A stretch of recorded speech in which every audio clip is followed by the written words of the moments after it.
Yes, this is X-Men Forex Uganda. So we are going through the second one called the reactive inducement liquidity engineering. So most times you'll find this when price is buying, then from nowhere you see a spike of a long candle hits up, takes out all the liquidity there, then sells, So what's unique about this one? It tends to have a long wick and maybe above the other wicks on this side.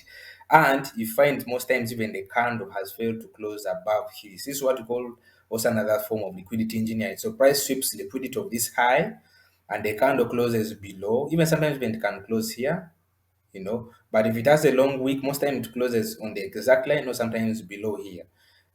So that's why I call it reactive because it reacts, then finally comes in. Once you see such a type of a scenario and this candle closes, and you've seen this, you can be able to enter sales right now and you sell.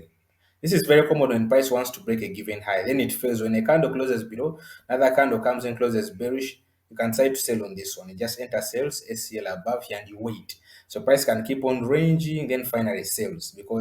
So when price starts to range, that's when you find out price is coming back to this. When price over ranges, finally comes back there, activates and sell. You can either take another entry because this shows that now price has shifted or the time frame has shifted. So we know now this is our invalidation, this is our validation area with structure confirmation, non-structure formation. Formation is when you see now here on top is what we call structure formation because the body didn't manage to close above the candle wicks, but confirmation the bodies were able to close below. So this shows now the trend is going bearish. Now you can even wait for a pullback. You take an entry and you continue. But don't worry, we shall organize all these things in line for you to understand. So you can see price moved, then finally sold. You see that? So we shall wait for that pullback and take an entry here, sniper. And most times price will respect these levels and will continue SCL above the FMD, either 1 pip or 10 pips. It's up to you to set your SCL.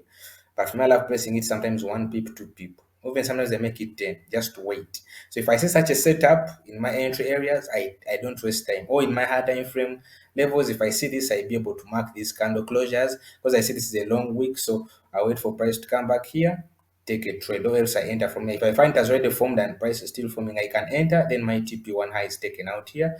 Then price can be able to come back for re-entry. But don't worry, we shall learn on how to get entries, on how to look for criteria, how it plays. But remember, reactive, a spike of a long wick, sometimes the candle can close on the line of the overthrow, the OTR, which is the overthrow here, or sometimes below it. So you can see how price is selling. So it is sometimes so common during news, or sometimes price is close to reversals. So next time, realize that most times when price is doing this, it's hitting some other invalidation area on the left. I'll show you those examples. Sometimes hitting invalidations on the left. It doesn't come in by coincidence. Price has a reason why it spikes. And that's why we're able for us to get these snipers from here. When price does this pattern, it gives us more confirmation that now we can continue with our trade. Yeah, so thank you. So let's go to the last part, which is the inducement liquidity engineering. For those who can do the homework, you can do it. If you have not yet watched the all previous videos of X-Men, you're lacking a lot.